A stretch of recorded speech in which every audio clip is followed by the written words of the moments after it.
Halo, aku Aisyah. Aku dan teman-temanku mendapatkan sebuah tugas untuk mencari sistematika dan struktur yang ada di surat lamaran pekerjaan, serta menjelaskan kepada kalian sistematika dan struktur surat lamaran pekerjaan. Baiklah, selamat menyaksikan.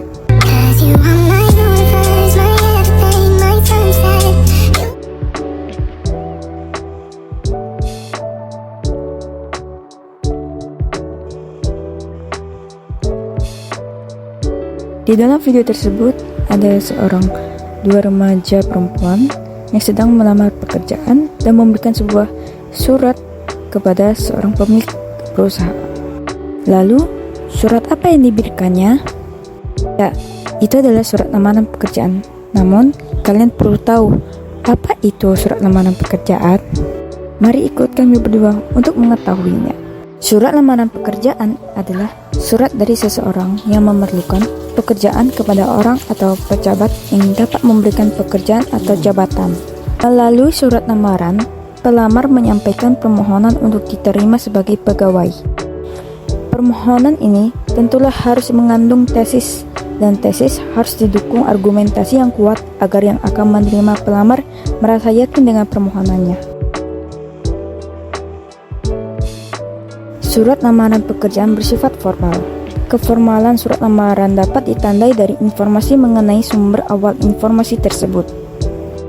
Contohnya, surat untuk melamar pekerjaan menjadi karyawan ataupun jabatan tertentu diperoleh dari pengumuman resmi pemerintah atau perusahaan yang dipublikasi melalui media massa, baik berupa surat maupun iklan. Dalam hal ini, pelamar dalam surat lamarannya perlu menyebutkan sumber.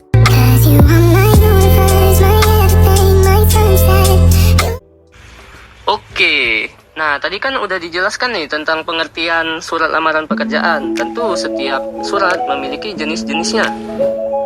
Nah, berdasarkan jenis pembuatannya, surat lamaran pekerjaan dapat dikelompokkan ke dalam dua jenis. Yang pertama, surat lamaran pekerjaan yang digabungkan dengan riwayat hidup atau kurikulum vitae. Dalam cara ini, riwayat hidup termasuk ke dalam isi surat. Karena isinya berupa gabungan, cara ini juga disebut dengan model gabungan. Lamaran pekerjaan model gabungan tidak jauh berbeda dengan surat lamaran pekerjaan model terpisah. Yang membedakannya adalah biasanya di bawah data pribadi. Di sana tertulis pendidikan, pengalaman kerja, atau keterangan lainnya seperti kegemaran sebagai riwayat hidup sang pelamar kerja. Yang kedua, surat lamaran yang dipisahkan dari riwayat hidup. Dalam cara ini, riwayat hidup merupakan lampiran, dan cara ini disebut juga model terpisah. Perbedaannya dengan kurikulum vitae adalah surat ini dibuka dengan salam pembuka, dengan kalimat pembuka, dan ditutup dengan salam penutup. Nah, di dalamnya juga ada lampiran yang berisi riwayat hidup, fotokopi, ijazah, atau data-data penting lainnya. Nah, di dalam praktiknya, jenis yang sering dipakai adalah yang model terpisah. Walaupun dalam pembuatannya memerlukan 2 kali kerja, model ini banyak digemari oleh pelamar kerja karena suratnya tidak terlalu panjang. Oke, mungkin itu saja dari saya.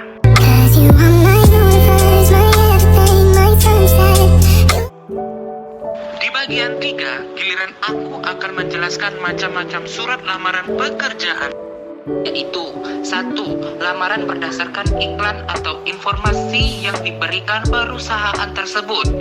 2. Lamaran berdasarkan inisiatif pelamar.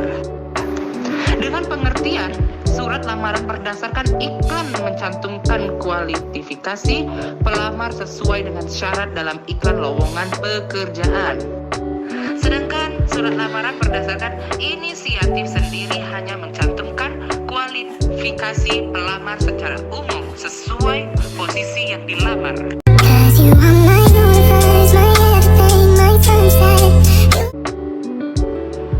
Ada apa, Hen? Kok cemberut begitu? Kamu ada masalah apa? Iya nih, aku lagi bingung cara buat surat lamaran pekerjaan. Sistematikanya apa aja, aku nggak tahu. Oh, itu masalahnya. Baik, aku dan Sherly bakal kasih tahu kamu apa aja yang ada di dalam surat lamaran pekerjaan. Biar kamu bisa membuat surat lamaran pekerjaan kamu sendiri. Simak ya. Baik, yang pertama itu ada tempat dan tanggal pembuatan surat. Tempat dan tanggal pembuatan surat ditempatkan di pojok kanan atas, tanpa titik di akhir karena bukan merupakan kalimat. Contohnya, Medan, 1 Maret 2013. Selanjutnya itu ada lampiran dan hal. Kata lampiran dan hal tidak disingkat seperti LAMP, LAMP. Dan angka dalam kolom lampiran ditulis menggunakan huruf. Contoh lampiran yaitu 4 lembar. Contoh hal yaitu pemberitahuan. Selanjutnya itu ada alamat surat. Pertama, tidak menggunakan kata kepada. Dan alamat disarankan tidak lebih dari 3 baris. Jabatan tidak boleh menggunakan jenis kelamin seperti bapak atau ibu. Tulisan jalan pada alamat tidak boleh disingkat. Dan terakhir, tidak menggunakan titik di masing-masing akhir barisan. Contohnya, yang terhormat titik manajer sukses mandiri, Jalan Muhammad titik Yamin, nomor 02, Kalibata, Jakarta. Lanjut, ada salam pembuka. Setelah kata dengan hormat digunakan tanda baca koma. Contohnya, dengan hormat, berdasarkan titik-titik. Selanjutnya adalah alinea pembuka. Alinea pembuka sebaiknya menggunakan bahasa yang baik dan sopan agar para pihak atau instansi yang membacanya tidak tersinggung. Di dalam alinea ini juga sudah harus muncul pernyataan umum yang menggambarkan diri pelamar atau juga disebut tesis. Lanjut, terdapat isi. Dalam isi terdapat hal-hal berikut. Yang pertama, ada identitas. Isi identitas berisi keterangan berupa nama, tempat tanggal lahir, alamat, pendidikan terakhir, dan dapat ditambah lagi sesuai dengan keperluan. Di dalam menuliskan keterangan tersebut, huruf awal kata digunakan huruf kecil. Contoh, nama Nitriana Safitri, tempat tanggal lahir Jakarta, 7 Januari 1995, pendidikan terakhir S1, Sastra Inggris, alamat Dukuh Turi, Bumiayu, Brebes 52273. Yang kedua, yaitu maksud dan tujuan. Maksud dan tujuan merupakan keterangan tentang alasan pengirim atau pelamar pekerjaan menulis surat. Dan yang terakhir adalah menyatakan lampiran. Dalam lamaran pekerjaan, terdapat beberapa lampiran tentang syarat yang sudah diminta oleh instansi yang membutuhkan pekerja. Oleh karena itu, pelamar harus memenuhi lampiran yang diminta tersebut.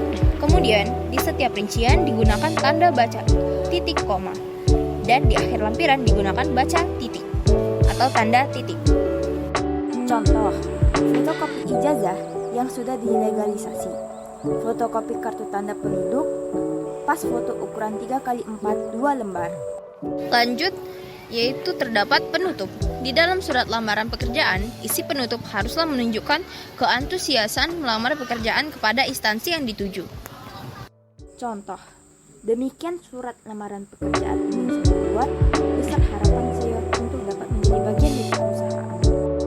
Selanjutnya ada salam penutup. Jika di awal ada salam pembuka, tentulah di akhir ada salam penutup.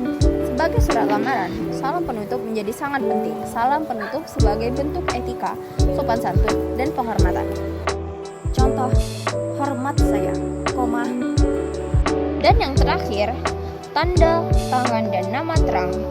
Tanda tangan ini biasanya berada di pojok kanan bawah surat, lalu di bawahnya ditulis nama lengkap. Contoh, hormat saya, koma, tanda tangan Nitriana Safitri. Nah, sekarang udah paham dong apa aja sistematika dalam surat lamaran pekerjaan. Wah, terima kasih atas penjelasannya. Jadi aku udah bisa buat surat lamaran pekerjaan aku sendiri deh.